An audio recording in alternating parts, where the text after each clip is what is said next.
was talking to my husband, at the end of the race because his question was, Would you do it again?" And, I was like, that's kind of two questions to me. Like, would I go back? Would I do it again? Like, absolutely, yes, I would. Like, I would do this. It was amazing. 100% that I would choose to do this.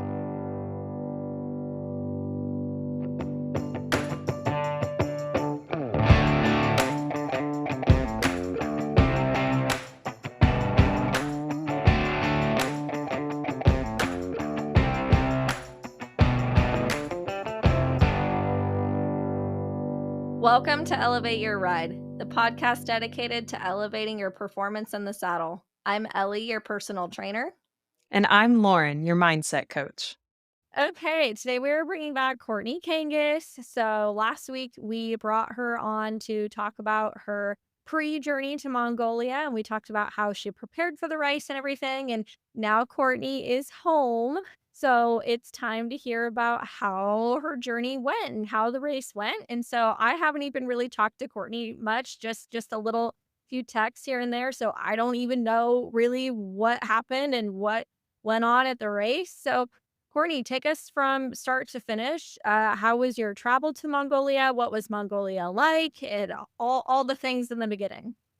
So, yeah, I mean, there's a lot to talk about. So the trip to Mongolia for me was the like exact opposite side of the world. So it takes about 2 days to get there, but you travel forward in time to get there, so you kinda lose a day. But so I flew from Atlanta to South Korea to Mongolia, into Ulaanbaatar, and then stayed at the Holiday Inn in Ulaanbaatar, which is a very fancy hotel over there. And, immediately when I got off the plane, I saw another lady there that was holding a riding helmet, so, kinda crept over and I was like, "Are you by chance riding in the Mongol Derby?" And she was like, "Yeah, I am. I'm Cami. It's nice to meet you." And so immediately, like at baggage claim, met 2 of the other riders, and we ended up sharing a transfer to the hotel. And so for the first couple of days, it was great. Met other riders as they started to kind of get into the city. We did some shopping, some exploring around the city, just checking out Ulaanbaatar, getting to know each other. Picked our packages up, with like our jerseys and our navigation equipment and things like that. So that was all pretty straightforward. And then we got on the buses and they drove us out of the city and to the steppe. It's really interesting. Ulaanbaatar is, just a modern city. And then when it ends, like, it ends. It's not like it is here where you kinda have that suburban sprawl that seems to go on and on and on. The city just ends, and then it's like the steppe. It's just wide open, and there's, herds of horses, herds of sheep and goats and cows and camels, and there's very few fences. They really don't grow a lot of crops and stuff like that. They will have, like, some, like, canola fields, but really not very many at all. So it's mainly just the wide open, and they'll have a couple of small, like, what they call, SUMs. The SUM is a small town, but the buses took us out, and, we were on kind of a paved road for a while, and then all of a sudden off on a dirt road, and then nothing there, and, we come into, like, this encampment that had this whole collection of gers, which is, like, the yurt, the round tent type thing, and, all the flags that said Mongol Derby. And we get off, and there's the crew and everything there, and they're all lined up clapping for us, and, there we were at the start camp. And as we get off, they welcome us, and, they've got the traditional bowl of arag, or, the mare's milk that they present, and do, like, the welcome and blessing and everything. And, so it was really cool because we were just given, like, this huge welcome. And, so yeah, that we each kind of picked a gur. There was about like 5 of us to a gur, so we kind of, branched off with, just whatever group of us kind of went in together and proceeded to our 3 days of pre-race training. The first day was really just kind of like a lot of information on the race rules, how the race was conducted, how to use the navigational equipment, how to navigate, very, very quick crash course because they really can't teach you how to navigate in like a day. Did you feel prepared with the navigation training you had done prior to? Yeah, I did. I did feel pretty prepared. I had done some navigation practice at home.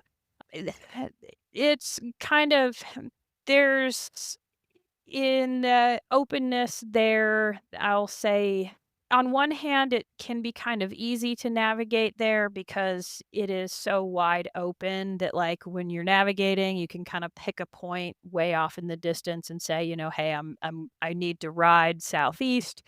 There's my point way off in the distance, and I just need to go that way for a while. On the other hand, things can kinda disappear beyond the horizon sometimes, and sometimes the mountains and hills can kind of all look the same, so sometimes in that aspect, it can be a little bit tricky.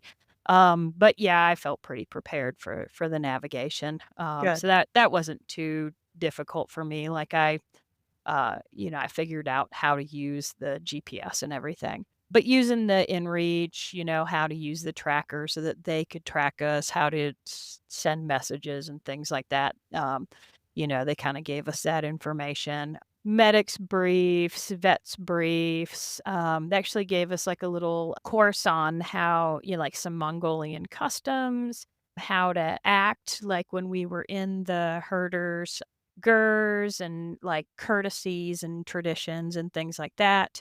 And then the really fun stuff came, which was the horses. And so that was what everybody was waiting for was, how to handle the horses. The way that they're handled is definitely different. They're not handled as much as we handle our horses here for sure. Over there, you kind of just sort of like hold the bridle up to them, you wouldn't like reach around or under their head or their neck to try to bridle them that way. You just kind of put that bit in front of their face and, get them to take the bit that way. You really can't handle them from their off side at all or from their right side at all. They will really spook at that. So you kind of have to handle them like completely from the left side or the near side. Have to handle the horses kind of very slowly and deliberately, not a lot of fast movement or excessive movement. They're very, very spooky, especially around, I would say, us Westerners. We smell different, we act different, we wear different clothing, like, we're just very different to them, and they're just not used to being handled a lot in general. Learn to hobble them because like I said, there are no fences, and part of the derby is you may be camping out, and so if you're gonna camp out and you don't have your horse tied up, you hobble them for the night, and so learning how to hobble them, things like that. And so after we learned how to handle them, it was on to some test rides. So we got 2 test rides on the horses before the race itself. What was that experience like? Just the handling them or the test rides? Both.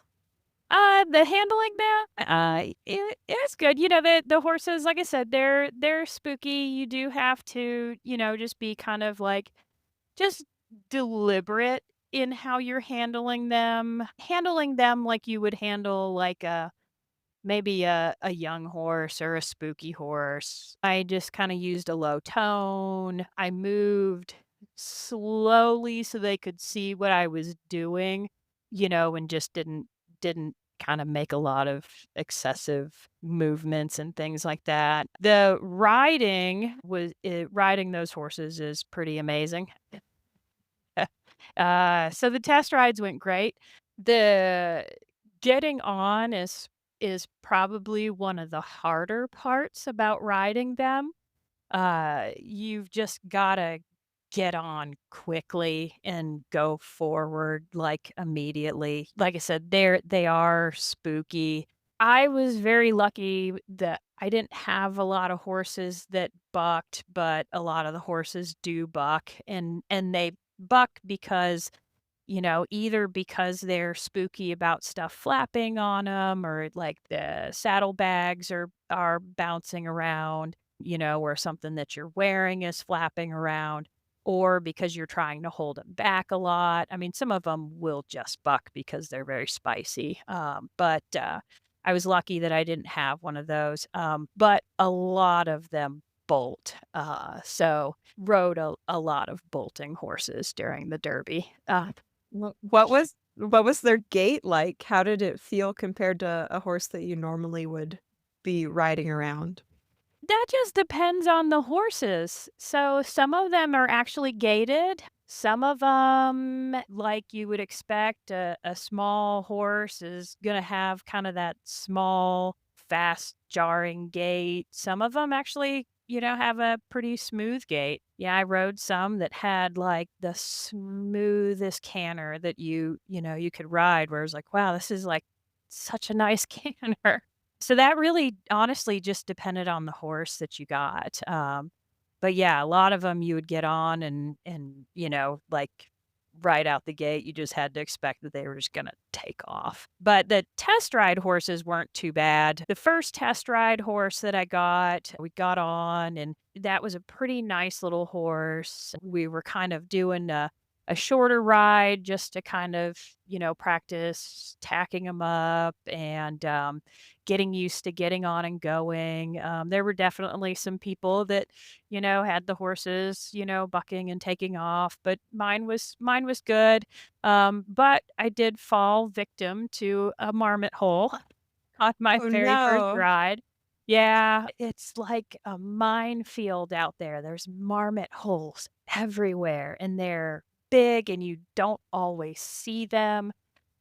So yeah, I was riding along and was trying to stay to the roads and to the tracks, because usually if you stay to those areas, there's less holes. But my horse was trotting along like really nice. So, was with another rider from my gur, and so the two horses were kind of just like happy to go along together. And then all of a sudden, a hole just kind of opened up underneath them that we couldn't even, it wasn't there until he stepped on it, and it was underneath the ground, and he just kind of sunk all the way up to his knee. And so, yeah, I sat back and tried to save it, but it was too late. The poor little guy kind of like rolled all the way onto his shoulder. So, rolled off, because if not, I was gonna roll underneath him, and so that was kind of the first time that I fell off, but luckily, we were both okay. I held on to the lead rope, because the bridle kinda has like a halter lead rope type combination thing. So, like, if you look at the pictures, you'll see a lot of us riders, we're holding the reins, but then we're also holding, like, this long lead rope type thing in our hand as well. So held on to the lead rope, and he got up, and luckily he was a nice horse and he let me hop. I walked him, made sure he was sound, and then he let me hop back on, and we were both fine. And he let me finish the ride, and we vetted in great, and everything was fine. So, but that was our first hole, the Marmot hole 1, Courtney 0. But so that's, like, the big fear of everybody. Yeah, no, it's terrifying, especially because most of those horses do just, like, take off, and the ground is so uneven. I just, my mind is blown at, like, how agile those horses are and how well they know the ground, because the only reason that he went down in that hole was because it wasn't visible, and like, it wasn't there until he stepped on it. Like, as long as you let them have their head, and you're not trying to oversteer them, and you're not trying to kinda, like, steer them for them, or, uh, they're actually incredible at avoiding these things. Like, they'll see this stuff coming up and, they'll avoid them. I'd have, like, this little guy, he would put his head right down to the ground, and he would kinda, like, hop left or right like a little, like, cutting horse or something, and just kinda, like, go right around him. I would have some horses that would hop over 'em. Some of the horses, if they did kinda accidentally get down, and get into a hole, they were really incredible about just getting themselves, like, up and out of the holes, so But glad you were okay though. Like you were okay, the horse was okay, nothing disastrous. It was probably really scary though, because I can't imagine that happening at like full speed. Like that's a disaster waiting to happen. it's the number one fear, and usually it's, like, the number one thing that takes riders out is going down in those holes, so, you gotta sit back when you're riding Oh, yeah, I and can sit imagine. back and stay out of their way and let them do their job. Yeah, that's really cool. Yeah, I want to hear more about like the horses. So one of my favorite parts, because the Mongol Derby Facebook page did a great job of like taking videos and doing live streams and kind of updating like what the riders were up to. And I think my favorite part about the whole process was watching like the spicy horses. There's a Yes. lot of videos of horses just either taking off or turning into like a full bronc, and I just I loved watching that part and just how brave all the riders were and how handy all the riders were. Like, I was really, really impressed. Yeah. Yeah, there's some really good pictures of people. Like, there's a great Wow. series of pictures of Olivia at the end where she was, like, riding out, like, some bucks, and her braid was, like, straight up in the air. She looked great, and stayed on. So, yeah, like I said, thankfully, I didn't have a lot of horses that bucked, but, yeah, I had a lot of horses that would just bolt. That's one thing is when you draw a horse, because you're just gonna randomly draw a nut. They come up to you with, like, a bucket, and every horse has a number painted on their hip, and so you just get to draw a number out of the bucket, and whatever number you draw, like, that's the horse that you're gonna get. And, Wow. you can redraw if you need to, like, you get up to 3 times you can redraw. Um, Is that per horse generally yeah, per horse station. or And there's, different reasons that you can redraw. Like, one of the riders is actually from here in Georgia that I rode with quite a bit. Jessica, she is like 6 feet tall, and she redrew because like they brought a horse out that was just so short. And This she this isn't looked at gonna the work. horse yeah, and she's like, "I can't do 40 kilometers on this horse, it's too small," So, like, sometimes there's just some reasons where you're just like, or you may look at a horse and, the feet are just, it's very rocky ground and maybe feet don't look good or there's, some reason.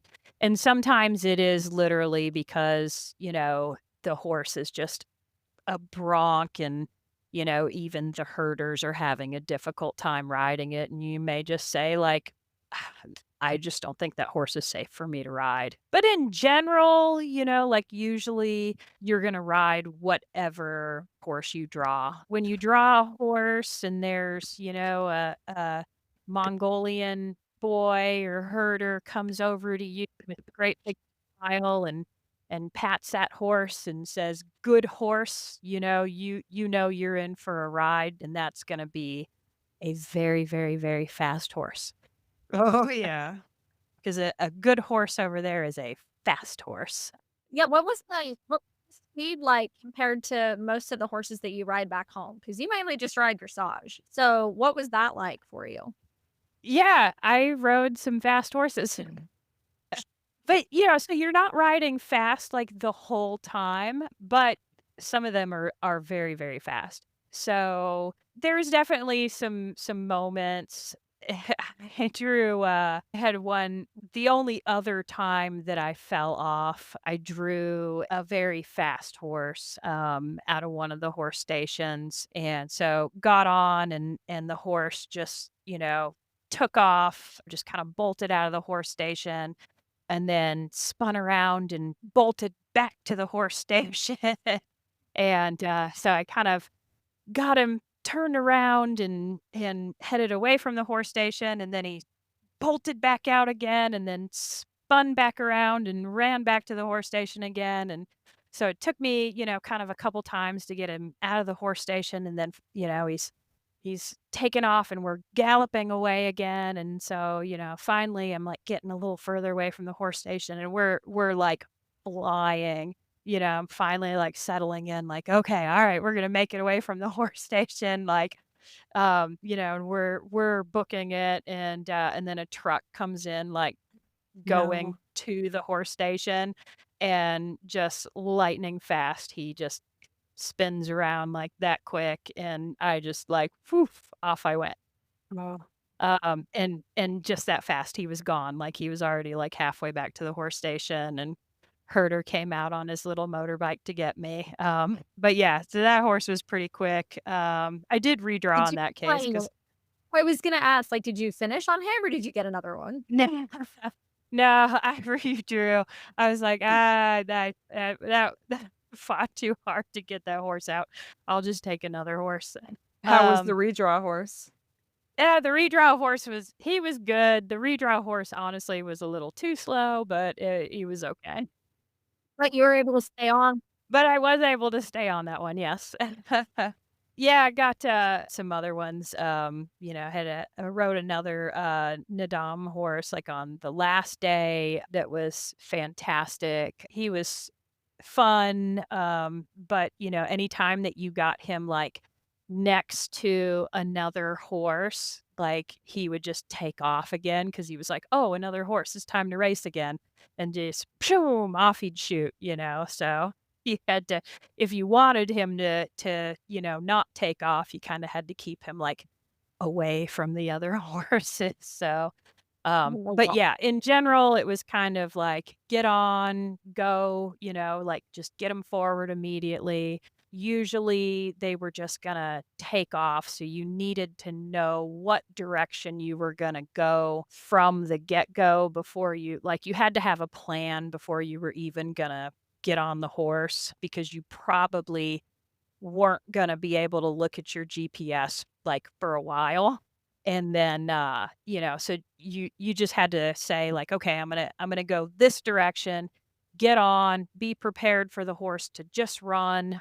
They may run not in the direction that you want them to, so you might just have to, like, let them run and then slowly work on getting them to go in the direction you needed them to, once they kind of come down a little bit. And then once they got, a little bit more tired, then, what I found the best thing generally to do was find ideally somebody to ride with, or a couple people to ride with where the horses were pretty evenly matched if you could, and then if you could ride as a group, then usually you could keep the horses, like, in a nice, like, forward trot, because that seemed to be the best way, like, to make pretty decent time, to each horse station, because most of the horses couldn't just, like, canter all the way,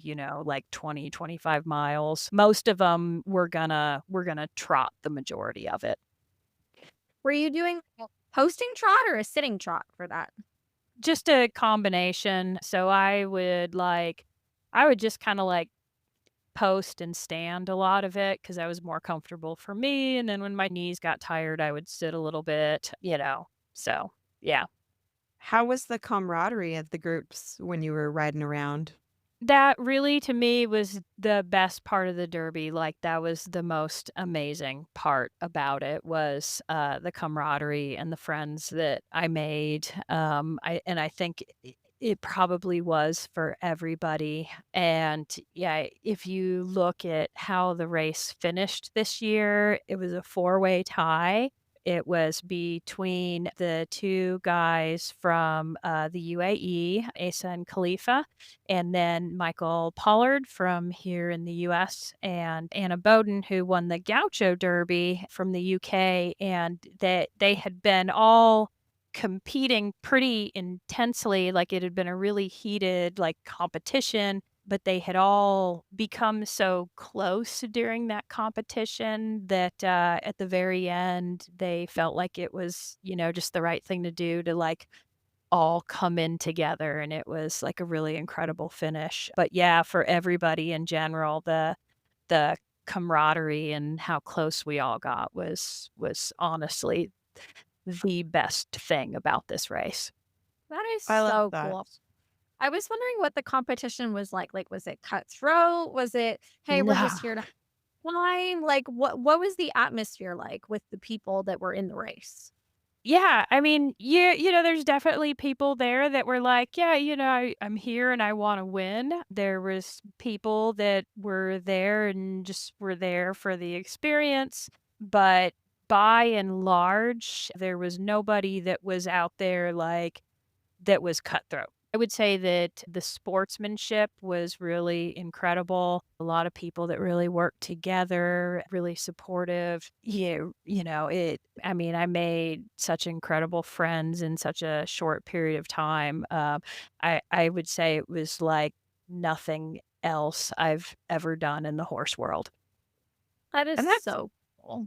Yeah, that's one of the things I just love about horses, right? Is it brings people together from, like in your case, all over the world. And, you have that common passion for the horse, and the horsemanship side of it is especially prevalent in a race like this.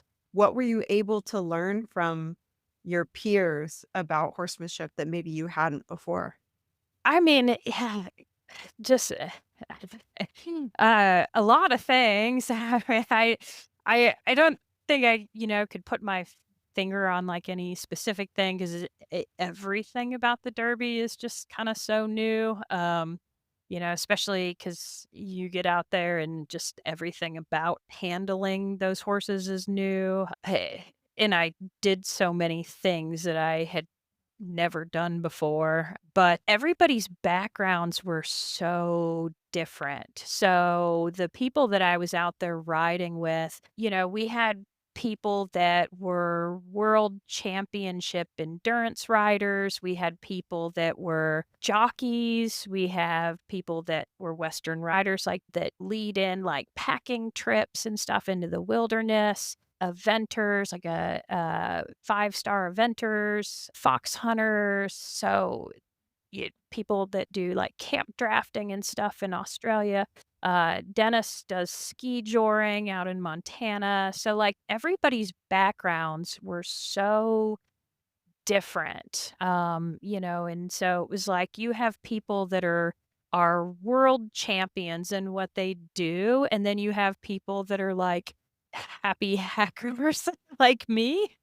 And yet we all had so much respect for each other, and we're all out there doing the same thing and all competing together, and it was amazing. So, but yeah, and what everybody was doing was new to them. With the exception of a couple people, we did have a couple people that were out there that had been there before. Gerda Pohl, she had come back. She had done the Derby in 2015, and she returned, and she was doing it again. And then Bianca, this was her third time at the Derby. She had done it 2 times previously and had finished in adventure class, and so this year she really wanted to finish in race class, and she did it this year, and so it was her 3rd attempt, and she achieved her goal this year. So but yeah, everybody else, was our first experience out there doing it. That's so cool. So cool. Okay. Hi, everyone. It's your personal trainer, Ellie. If you're looking to become a stronger, more balanced, and flexible rider, I'm here to help. I offer virtual personal training sessions and customized workout plans that you can complete on your own. As a fellow competitor, I understand the physical demands riding requires, and my goal is to help you perform your best for your horse, whether you're preparing for a show or just want to improve your everyday rides. Visit lopeanddowntherailfitness.com or click on my website tab in the notes of this podcast episode to learn more. Let's work together to elevate your ride.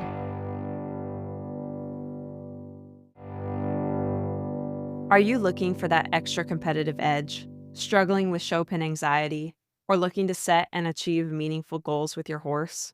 Schedule a session with me, Lauren, your dedicated mindset coach.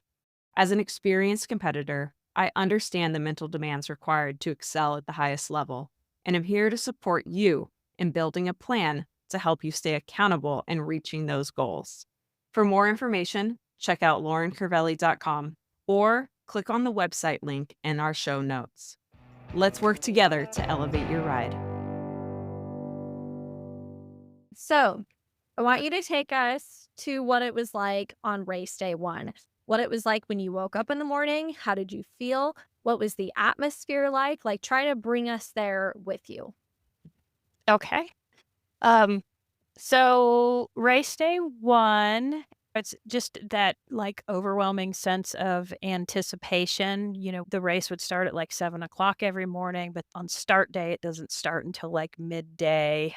So it's that whole sense of anticipation, like getting kicked off. That's the day that, your pack and everything like officially gets weighed and everything.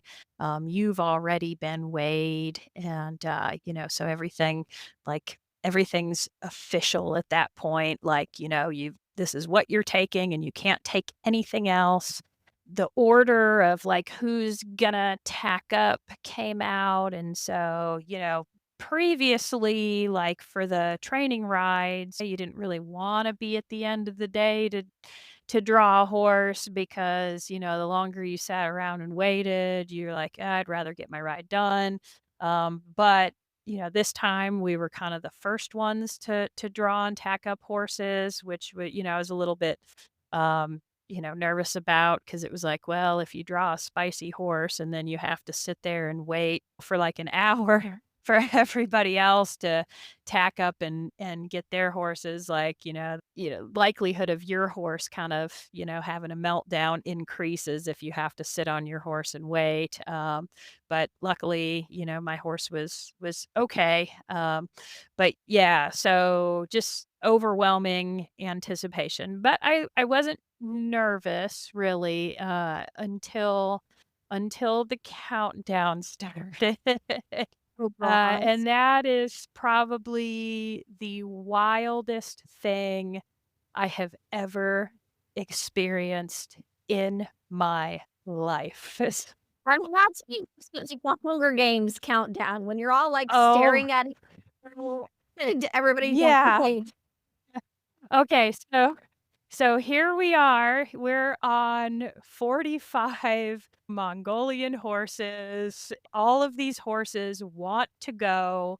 Some of these horses have already been taking off, bucking, all sorts of shenanigans. You've got these flags fluttering in the wind, and, there's Tom with this big countdown, and you've got in front of you just the huge wide open, it's full of marmot hole.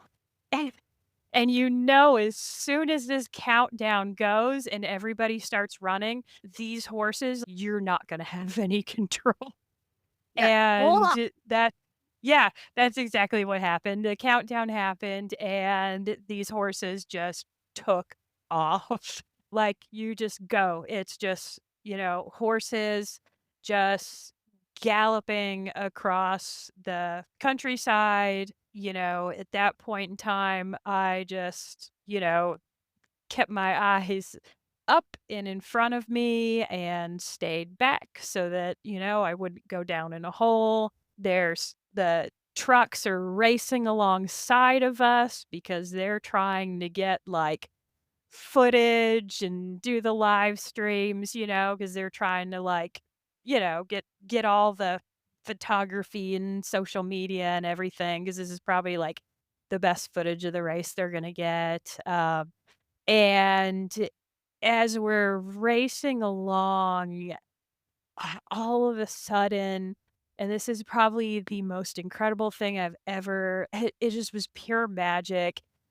This herd of wild horses just comes running in and weaves their way through us, and here we are just galloping wide open, and we've got wild horses just galloping with us, and they come running through one side and then running through the other side, and we're just flying past these hills, and it's amazing, like, amazing. That is Yeah, so it's cool. I saw a video of that because that was, like, very first thing that happened in the race, right? yeah, yeah, that was, like, right off like, we made off the start line, and we got kinda past that, like, by that big, hill there, and, that's when the wild horses, because there was a herd that had been out there, and that's when they were like, "Yeah, we're gonna race with these horses too." Wow. So yeah, that was really cool. So yeah, they just horses ran for a while, and then they pretty much just ran up until we got, like, up into the mountain pass, and then to get to the first horse station, we had to get, through kind of a compulsory mountain pass. So once we got into the mountainous area, that's where a lot of the horses really sort of slowed down, because they were like, okay, uphill, this is a little bit more tiring." Plus, the excitement of galloping off had worn off a little bit. Unfortunately, I drew a very, very, very slow horse off the start line. So after his initial gallop, he was incredibly, incredibly slow. So it took me forever to get to the first horse station. And that was a long leg of the race for me. So second horse station, I had a better horse, it was a little bit quicker, but I didn't even make it to the station before the end of the day, so I ended up having to, like, camp out under the stars that night. What was that like? I wanna hear about that.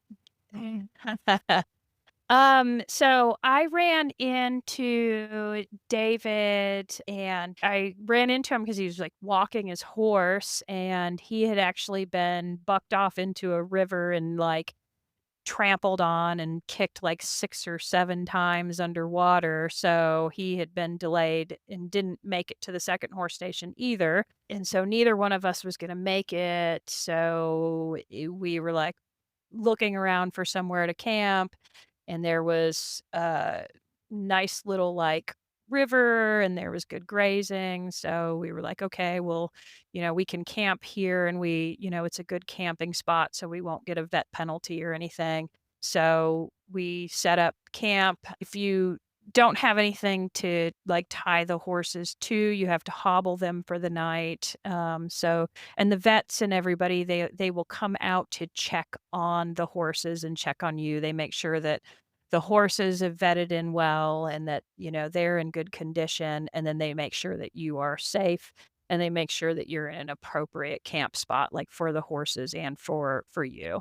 And like, if there's any reason for the horses to have a vet penalty, or if you are not in an appropriate place to camp for horses, like, for example, if there's no water, then you will have to move and you'll get a vet penalty. So, they came out to check on us, but both of our horses were spooky, and so we actually hobbled them and then tied the ends of their lead rope together so that they wouldn't disappear on us overnight. Because even when they're hobbled, they are so used to being hobbled and tied, like, they start that when they're little foals, they can get, like, miles away even being hobbled. So, we did that, and then, kind of just like in a sleeping bag in a bivvy under the stars. And then middle of the night, all of a sudden I kind of saw a flash of light and poked my head out and realized that a storm had rolled in. So, Oh, um, no. yeah, I woke up David and I was like, grab all your stuff and put it in your sack with you. And so luckily I woke up in time to keep us from getting all of our stuff soaked because we did get rained on, but we stayed dry. And then our horses did get a ways down the road, but we were able to they didn't get too far overnight, and we were able to catch them the next morning and tack them up and get on in the morning. And so that went fine. The sky is absolutely stunningly beautiful because it's not got all the light pollution and everything, but, storms can move in very quickly, with very little notice over there, so and when it rains, it's very cold. I bet. Do you have to worry about, like, other wildlife? Like, are there, like, tigers? Are there, like, snakes? Like, what does the rest of the environment look like? So, there's wolves out there from my understanding, but I think that they're really not gonna mess with people. I think that they're pretty reclusive, so I don't think that it's, like, really a problem. I think that they generally, if they're gonna bother something, it would be like something injured or ill or small or something. As far as like other wildlife, not really. We kind of like put our sleeping bags on the other side of the river from the horses just to make sure we didn't accidentally get like stepped on in the middle of the night though. Uh, Yeah. yeah. Okay. So, woke up, got your horses, and then how far away were you guys from horse station 2 in the morning? Pretty close. That was a pretty quick ride to Horse Station 2. So got on, easy ride to Horse Station 3. Horse Station 3, that's where I kinda drew that really fast horse at first that I fell off of, and then I drew the very slow horse. Unfortunately, by the end of the first day and then going into definitely by the end of the second day, I had started to get sick. So when I got into Mongolia, is very different environment for me. It's very dry. So I had a hard time like just keeping up with how much water I needed to drink. And then it really became a problem during the race. So when I drew some really slow horses, I ran out of water, and so I was not getting as much water as I needed. So I started to unfortunately get really dehydrated. I started to get sick from the dehydration and get overheated. So by the end of day 2, so before I got into horse station 4, unfortunately, I was really dehydrated and really sick by then, unfortunately. So at that point, I needed a medic, and so I had to kind of drop out of the race class, unfortunately. How did So that that feel? it was horrible. Yeah. It was really disappointing. So that was rotten.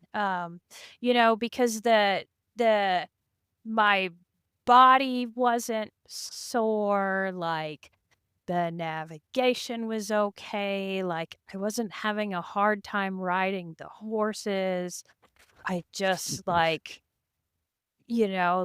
just was sick, and, so, yeah, that was rotten. Yeah, because all the things that you'd been working so hard for were going well. Yeah, yeah. Yeah. Yeah.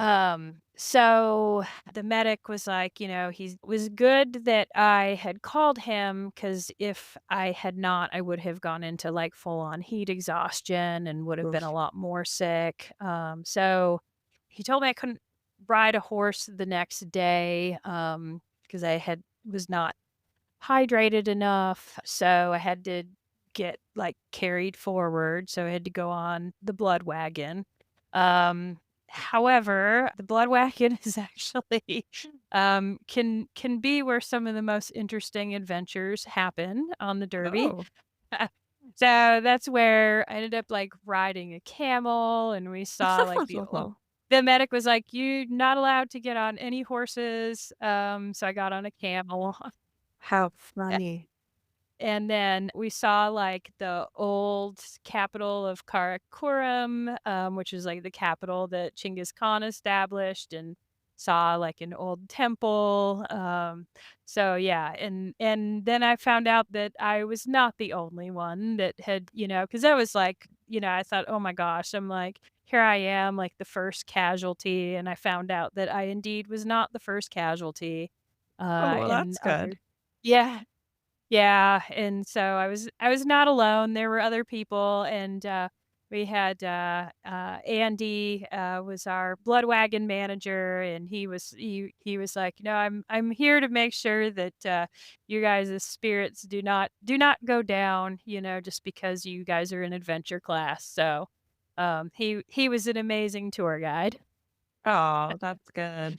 Yeah, so yeah, I had to take some time off, but, I was able to get back on again, and so rode again once I was better hydrated. So got back on, rode, and it it the ride started out really well, drew some horses that, were really funny when we got on them. All the horses were just like all 3 of our horses just, like, bolted in 3 different directions to start with, and, Oh my gosh. um yeah, they were crazy.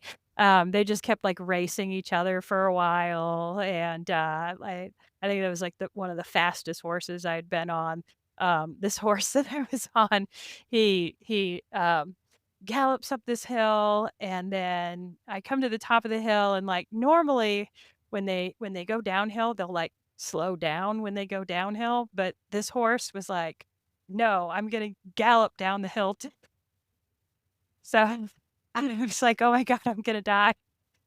So then he just, like, screaming galloped down the hill, like, down he goes, and I'm just, like, sitting back, like, for dear I was just like, "Oh god, okay, I'm just gonna stay on this horse." He gets down to the bottom of the hill, stops, looks around, realizes he's left his buddies, Oh, turns Oh, around, gallops back up the hill, gets to oh the my top, god. realizes that they're not there, so he screams out for them, turns around, gallops back down the hill. This horse does this 2 more times, and I so Oh my god. the 3rd time that we get back up to the top of the hill, we're both screaming yeah, I believe that. because he's, like, yelling for his friends, and I'm just going, "Where is" Oh my god. And so where were they? Which Is it direction does he need to they go? were just on slower like, their horses just were not mine was just faster. So so finally they caught up, and then my horse was happy. He was like, "Oh, there they are." So we all Wow. got together, and then once they were all 3 together again, then they were all 3 of them were, like, happy. So then they were like, "Oh, well, now we'll just happily trot along together now." And they were completely content after that to just trot the rest of that leg. Partially yours. Yeah. But yeah, so that was good, but unfortunately, my stomach was still just really twisted in knots from being sick, and, I couldn't keep the water down that I was drinking, and because you had to drink, like, 3 liters of water per leg, and so if you were gonna do 2 to 3 legs a day, you were gonna have to drink, like, 6 to 9 liters of water a day, and I just wasn't gonna be able to do that, so yeah, I wasn't quite ready to go back to the race quite yet, so I just needed a little bit more time. So yeah, it was frustrating, but I had to take a little bit more time before I went back. Is that something that you've struggled with in the past? Like, when you were in the Marines, was that an issue for you?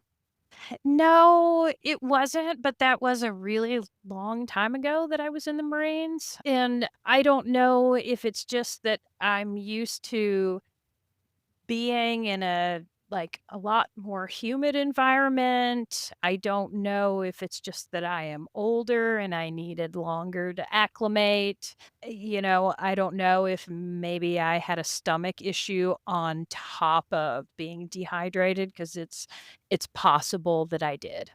Mhm. Yeah, because I mean, we trained together pretty intensely, and I don't remember ever really having issues with you not being hydrated enough. So Mhm.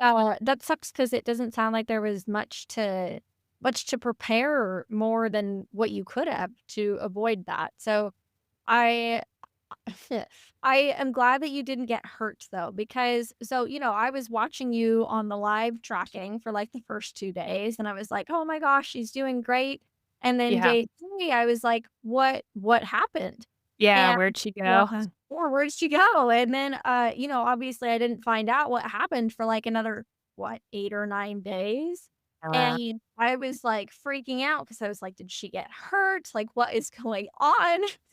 And then eventually after, a day or 2, I saw that you bumped down to the adventure class, and at least you got to, keep going even if you didn't get to do all the horse stations. So it was like, Yeah. I was, like, driving myself crazy trying to figure out what happened to you. And of course, they weren't updating it on Facebook. So I was Yeah, like, yeah. Where'd my girl go?" Yeah, I definitely had it better than some other people did. There were certainly people that had heat exhaustion, heat stroke, folks with GI issues, a couple broken ribs, punctured lung, broken bones. So I really had it easy, all things compared. And, I came home really intact. But yeah, just frustrating, because that kinda really completely killed one of my goals there. But that's one of the things that, I was talking to my husband, at the end of the race, because his question was, Would you do it again?" And, I was like, "That's kind of 2 questions to me." Like, would I go back? Would I do it again? Like, absolutely, yes, I would. Like, I would do this. It was amazing, 100% that I would choose to do this. Will I do it again? I don't know. That's the thing about the Derby is that there is no aspect about this race that you can control. There's no aspect that you can control. Like if you go out for a ride, anywhere else, like you're going to be at least able generally to control some aspect. Like, you have control over like maybe the horse that you choose to pick or, whether or not you choose to ride in that weather or where you're going to stay or what food you're going to eat. But you don't have control over any of that in this race. You don't know where your food's gonna come from. You don't know where your water's gonna come from. You don't know what horse you're gonna draw. You don't know what weather you're gonna get. You don't know, like, there's not a single aspect of it that is within your control. And so you just have to learn to be okay with all of that. So it's definitely, an exercise in letting go of all of it. And was that pretty easy for you to do? I'm gonna assume based on your life and past experiences, that might not have been the easiest thing. So how'd you do Yeah. it? No, that is definitely not easy for me. I'm very type A. Yeah. No, I tend to want to have control over, like, every single little thing in my life. But it is part of what drew me to the Derby in the first place. It's part of why I wanted to do it was to let go of some of that. And so I got what I was looking to do. And so I think that for me, even though I didn't finish in race category, like with an official placing, it's why for me, like the race was very, very much a success because I went and I did that. Like I went over there and I did give up control of everything. If you like, you know, oh my gosh, like a year ago, like I was afraid to like take my horse to the state park to camp where they have like stalls for you to camp with. And, just the other week, I'm like throwing hobbles on my horse and tying it to another horse and sleeping underneath the stars in a bivvy, Yeah. like as my very first experience camping with a horse, the things that I just did and was completely okay with. It is such an experience. And so for me, it was everything. Yeah, that sounds so special and makes me wanna try to do it, but I don't know if I could be as brave as you or let go like Oh, you. I couldn't be that brave. I couldn't get on wild horses that I've never met before and be like, "Let's go." Like, I like, requires a certain level of adventure that I do not have. One of the biggest things that I think I would struggle with is I have become such a saddle snob that I don't know if my poor little hind end could hold up to some of those rough saddles. How did you manage that? There's some chafing involved. Okay, so you just live with it. Yeah, there's some chafing involved. Like you're gonna get chafing. It is what it is. The derby saddles actually aren't too bad, like comfort wise. They got a pretty decently deep seat, which is nice. And I really liked the setup that I had with, like, my fenders and stirrups. I used the cloud stirrup, so I did not have any issues because a lot of riders, like, will have issues with, like, numbness in their feet or ankle pain, knee pain. I had no issues with that, and so I was really pretty happy with my setup. I also really liked my setup because it my gear did not flap around. It was nice and substantial, so it didn't spook my horses.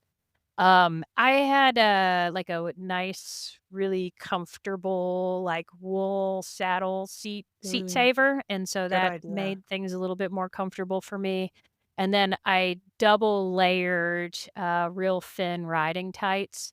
I wore riding tight brand called Knickers, which is, like, a small company that's, made in the USA, and so they're, like, thin, and they don't have seams on the inside, and you can wear 2 layers, so that takes away some of the, like, chafing on your skin, and then, pretty much just, like, completely coated myself in body glue. Wow. Yeah, but everybody pretty much gets, like, rubs on their lower back from their backpacks and stuff, so as much as you try to prevent it, unfortunately, you will get some chafing and some rubs somewhere. So I did get like some sores and some rubs and there definitely was some discomfort. So you're just I don't know. I don't think anybody has like completely eliminated that. Hey, Elevate Your Ride fans. I wanted to take a moment to thank our very first gold sponsor, Hobby Horse Clothing Company. If you're looking for a cost effective way to elevate your look at the horse show, check out what Hobby Horse has to offer. From budget friendly crystal jackets to simple show shirts to stylish lifestyle tops, Hobby Horse has everything you need to look your best. Make sure you use code EYR2025 for an additional 10% off at checkout. Hey everyone, thanks so much for tuning in to Elevate Your Ride. We're so excited to continue helping you elevate your performance in the saddle. To keep bringing you quality content and information, we're asking you to help us. Tell your friends about us on our podcast, like and share a meaningful quote you saw on our social media, Write us a review on Spotify or Facebook. You can also join our Facebook group and ask all your health and fitness questions, or maybe post a success story to motivate another amateur. Your engagement really helps us support and encourage the equestrian community. We're also inviting sponsors and supporters to help us build our show. As a sponsor, starting at just $150, you'll receive marketing on our podcast, website, and growing social media platforms for your business. It's the perfect way to connect with the equestrian community and showcase your brand to our dedicated listeners. And for our supporters, your $50 contribution gets you a shout out on our social media and website. Every bit of support really helps fuel the show and helps us inspire and motivate equestrians. So, if you're interested in learning more about that, you can scroll down to the show notes of this episode and look for the Become a Supporter or Become a Sponsor links and click on those to get some more information. Thank you for listening. We can't wait to continue expanding our platform and helping you elevate your ride.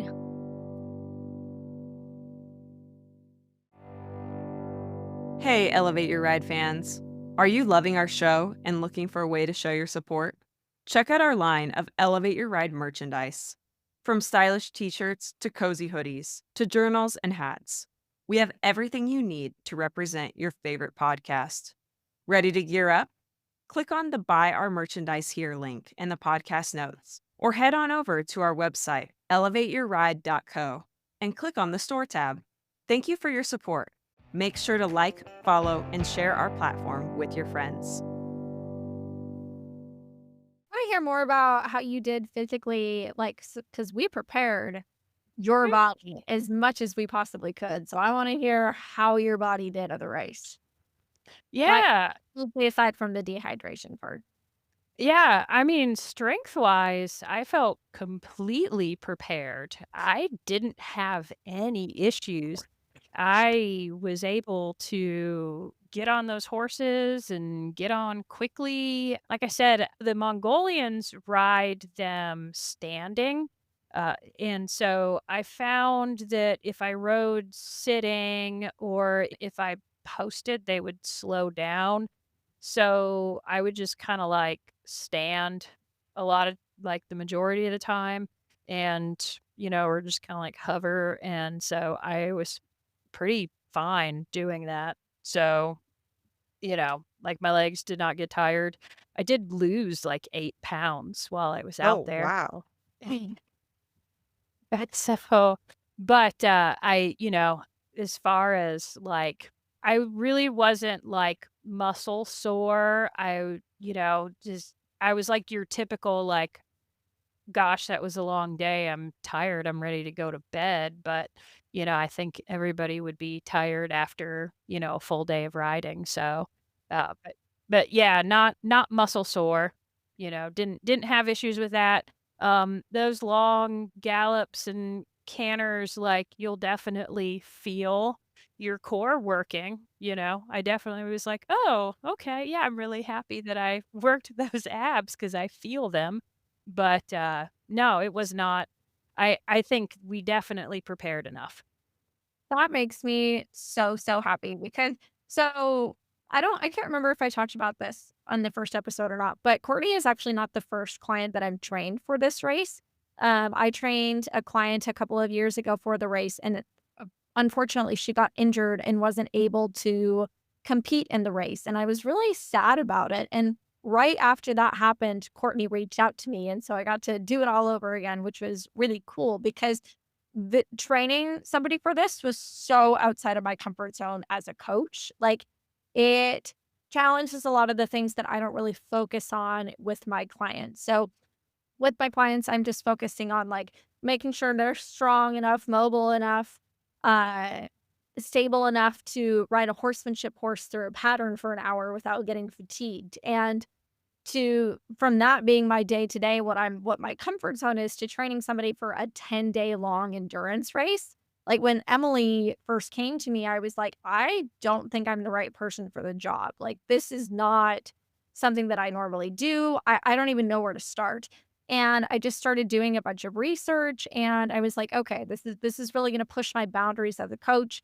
And she had come to me when I was a fairly like, I think I'd only been training people for a year or 2 when Emily first came to me. But I was still a new coach, still finding my stride as a coach, and so I had a lot of, nervousness about, can I even prepare somebody for this race? And so, poor Emily was probably my guinea pig a little bit. So luckily for you, I was able to trial and error all of that before you even came to me. So that just makes me so happy that even if you weren't able to complete the race in entirety, that you felt physically capable to. Like that, I know you worked so hard over the last year, and there was probably a couple times where I programmed something in your workouts and you were probably like, "Yeah, I'm not sure if that's the right thing." So I'm so glad that all the hard work paid off and that you didn't get muscle sore. Like, that is incredible to me that we were able to get you to a point in your fitness where you didn't get muscle sore. So, something that we really worked on in the last couple months of your training was, like, the plyometrics. So, power training, can you move your body quickly without losing stability? Can you have muscular strength quickly? If your Mhm. horse blows sideways, can you stay with him? Like, did were you able to feel that training while you were riding? Extremely useful, yes. Yeah. Amazing.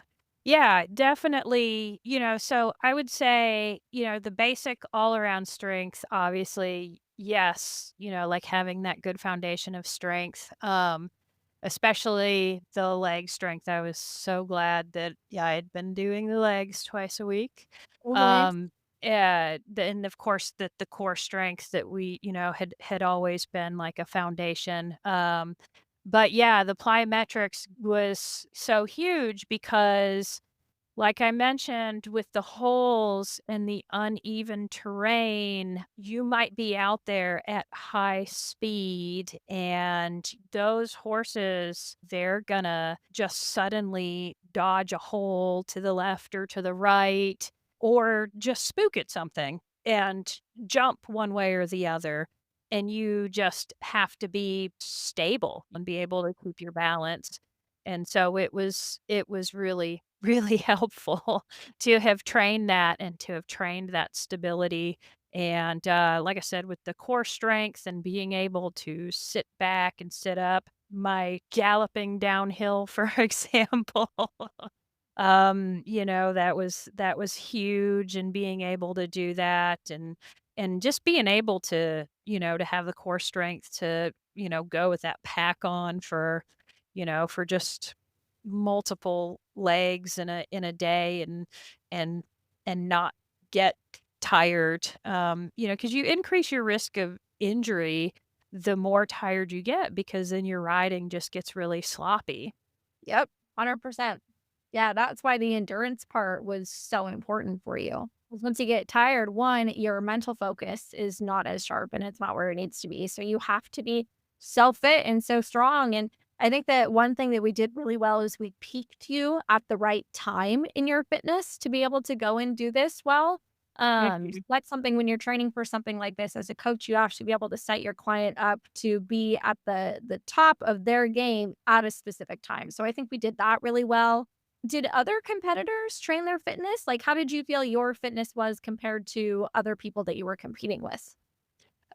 Yeah, there are definitely the other competitors, a lot of them really trained hard. One of the winners is Michael Pollard, and he was a five-star eventer that's, like, competed in the Pan American Games, so he's, like a really big deal, and, he does, like, a lot of endurance sports and CrossFit, and so I know he trains really intensely. And Kat, I always like enjoyed watching her on social media because she's just like incredibly strong, and but yeah, the majority of the people out there definitely took their physical fitness and their training very, very seriously.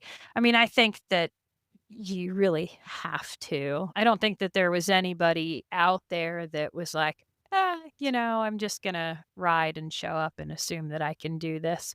But yeah, how everybody trained, that I don't know. But yeah, I don't remember who it was that I was talking to, but one of the endurance riders from California is also like an ultra marathoner.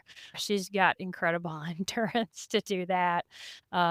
So yeah, everybody, definitely did train their physical fitness in different ways for sure. Yeah, that's awesome. Did you do your, mobility routine while I you were right? actually did not much. Well, I no, did I did leading up to the race, thanks. and then once I had gotten sick is kinda when things, like, just went down the drain from there, but, I actually really didn't feel stiff and didn't have a lot of issues leading up to the race, like, all the pre-training days, I'd also, like, go for a little hike every morning as well. So I did like stay physically active, just in general. Once I got sick, there wasn't a whole lot that I was doing, except that, when I could ride, I was. So Yeah, I will give you that. yeah, I'll let it slide, but I mean, the important is that your body. I mean, aside from getting sick, like, your muscles and your joints felt good, yeah. and that is that's what I wanted. I wanted you to not get exhausted and to feel good, so I'm glad that we did that. So if you were going to do this race again, is there anything that you would change about how you train for it? Um, yeah, I was thinking about that. I don't with the physical fitness, no. I don't think that I would really change anything that you and I did differently because I think that that really, really worked, and I was really happy with that. Horse wise, I really focused on riding sensitive horses, like faster horses, which was great because it really helped my mind when it came to staying very calm, when it came to getting on these horses that were spooky and just took off. What I would also do is ride more horses that were slow and don't wanna go forward, because unfortunately, you do get that, and, that I got a couple of them, and, that is where I did have some issues where, I didn't have enough water, and that kind of added to some of the problems I had, and I think that maybe if I had a little bit more practice in pushing some of these very, very, very slow horses forward, maybe I could have kind of gotten through some of those legs faster.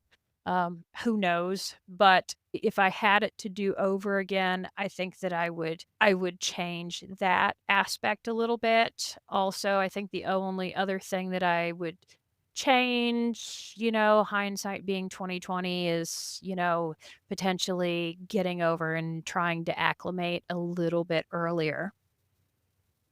Yeah, so it sounds like if you do it again, you need to come ride some of our, Sully Western horses that you See, I was, like, yeah. I was riding Arabians and thoroughbreds. Oh, yeah, I'll Wow. go.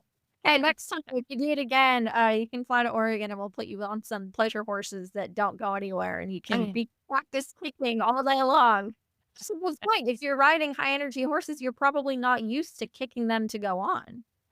Well, and the other thing is that, you could kick these Mongolian horses, and they don't know what that means, so they don't Well, that's a good point. respond to kicking. Well, how You do you just know when to go? so you have the little lead rope, and you swing your little lead rope, and you say, "Choo, choo, choo." Which is really funny because when I got home, I have already, like, gone to the barn to go riding, like, a couple of times, and, when I was like, the very first day that I was back riding, I got on, the Arab that I had been riding before I left, and, she didn't go right away, and I was like, "Choo." Huh? But it worked.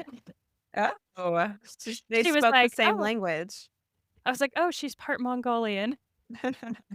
But yeah, but, maybe it's just, like, also just projecting that energy, like, just, "Hey, just go. But that actually was a common frustration, like for every competitor across the board when they got a horse that didn't want to go. Like it is just frustrating, no matter who you are, because some of those horses are not interested in the Mongol Derby.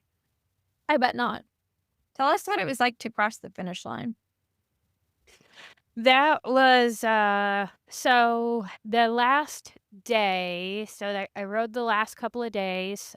The last day, I rode out from horse station 27 and drew kind of a really nice quick horse. Rode with Dave Finkel, and we made good time. And then we had a shorter leg from 28 to the finish line. Um, and it's funny because at horse station 28, I drew a horse that was like happy to just kind of like have a nice jogging trot. And he drew a horse that just wanted to like gallop off everywhere. And he was trying to stay with me so that we could get to, like, the water point on the map, but every time that, he got near me, his horse would just, like, gallop off into the distance somewhere, and then all of a sudden, he would come galloping back up to me. So Dave, I think from horse station 28 to the finish, rode twice the distance that I did in half the time. Oh my gosh. Wow. His horse was a little funny, but yeah, my horse, from 28 to the finish was just so content to just happily trot along. He was a nice little horse. He was cute as could be. But so we had a nice little trot, and I had all the time in the world, and we were following the GPS, and I kind of came above this hill, and I thought that I recognized the ridge line, and then I looked and I saw the collection of gers, there, at the base of the mountains, and then I realized, I was like, "Oh my gosh, it's the start camp, like, so it's the finish line," and it just, like, like, choked up, like, I was like, Mm. "Oh," so it was just, such a cool moment. Of course, it's still, like, probably, like, 6 kilometers away by then, so we still had a bit of riding to go, but yeah, it was just, such a cool moment to see it just kind of show up over the horizon like that, and just know, like, "Oh, the finish is there, and I'm gonna make it." I was on my own. So we trotted in. My horse is kind of a funny little guy.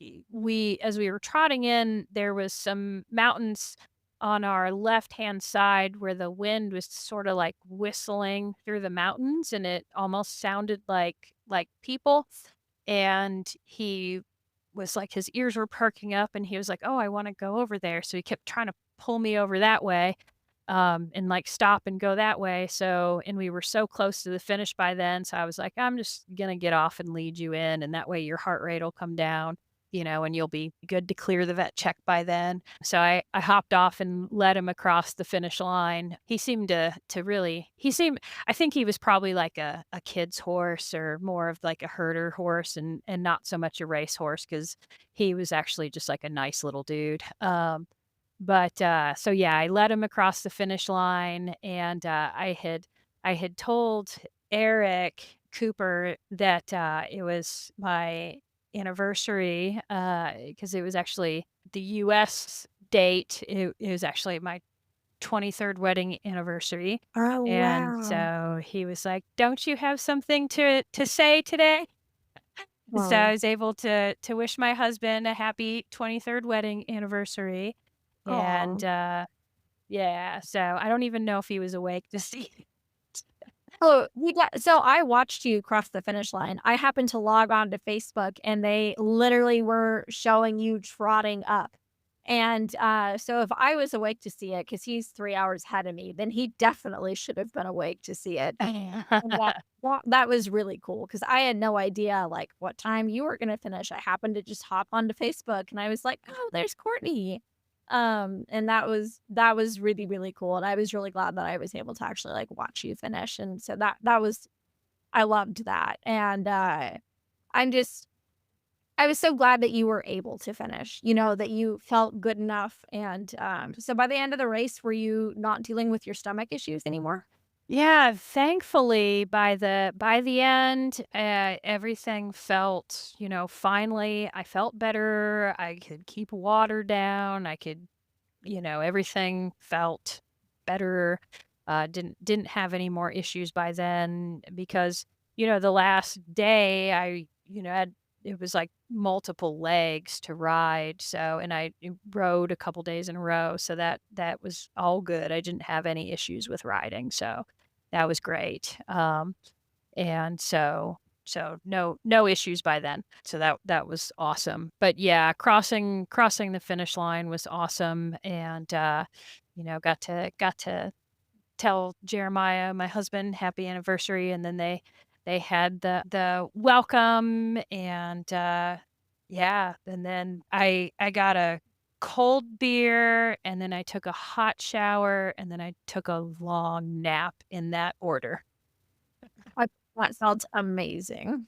It was really nice. So cool. So I mean, I think that you kind of already touched on this, but I want to know what your biggest takeaway from this experience was. Was it the fact of just letting go of control, and how are you going to implement that in your daily life? And were there any other things that you're going to take away from this experience?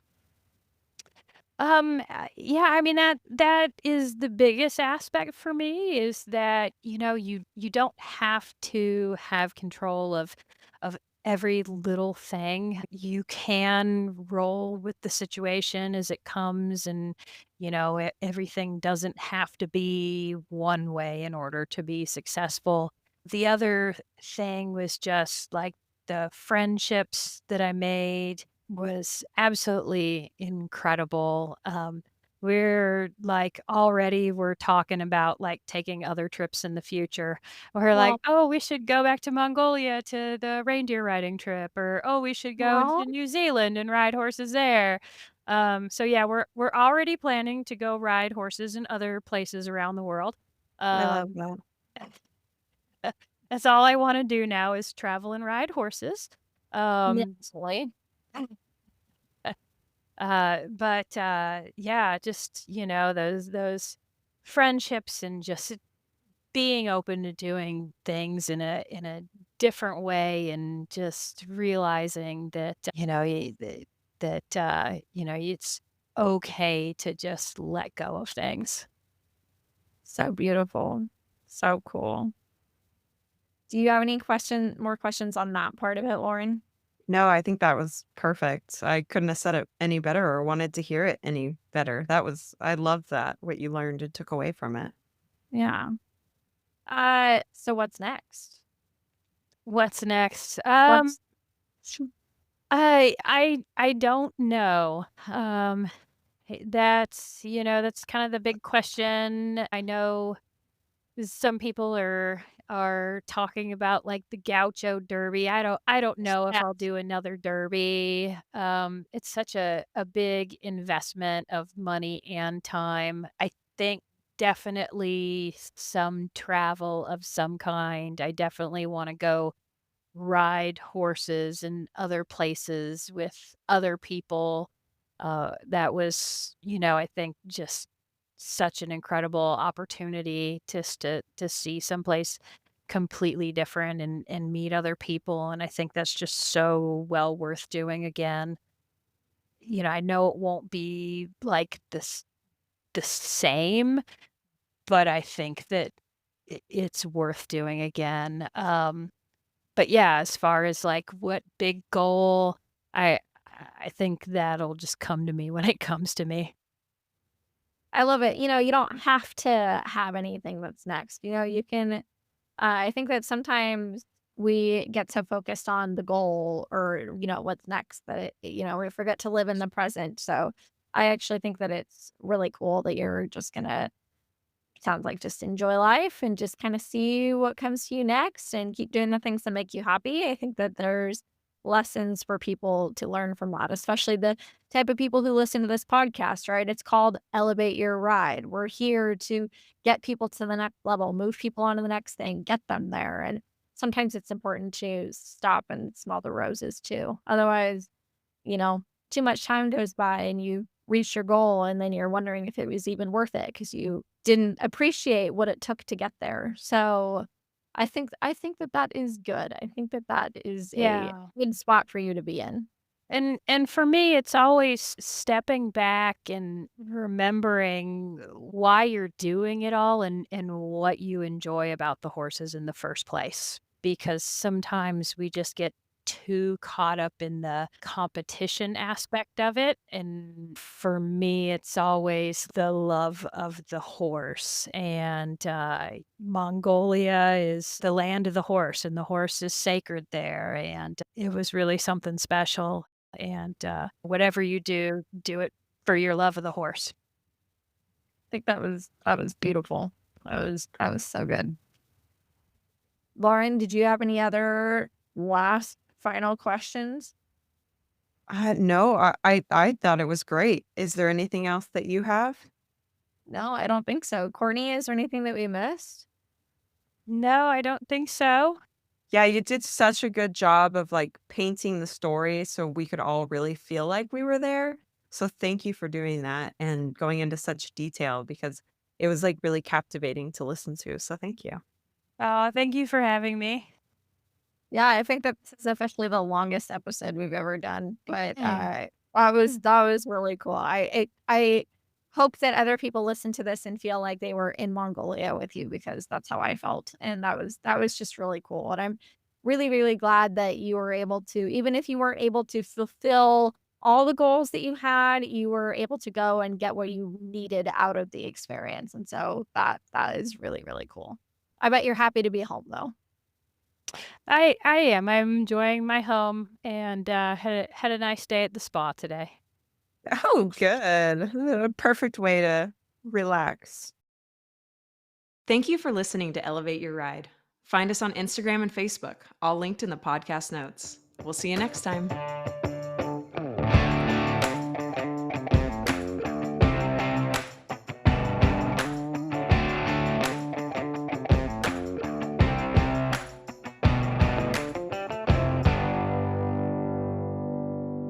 The information provided by Elevate Your Ride is for educational and informational purposes only and is not intended as medical or professional advice. While we discuss health and fitness topics related to equestrians, the content provided through this podcast is not a substitute for professional advice. The views expressed by the host and guests on Elevate Your Ride are their own and should not be taken as professional guidance. We strive to provide accurate and up to date information, but we cannot guarantee that the information will be applicable to every individual listener or that it reflects the most current research or guidelines. Before making any changes to your health and fitness routine, we strongly recommend consulting with a qualified professional who can provide personalized advice based on your individual needs and circumstances. Elevate Your Ride and its creators will not be liable for any direct, indirect, consequential, special, exemplary, or other damages arising from the use of information on this podcast. Thank you for listening to Elevate Your Ride. We are committed to providing high quality content and appreciate your trust in us as a source of information for your health and fitness journey.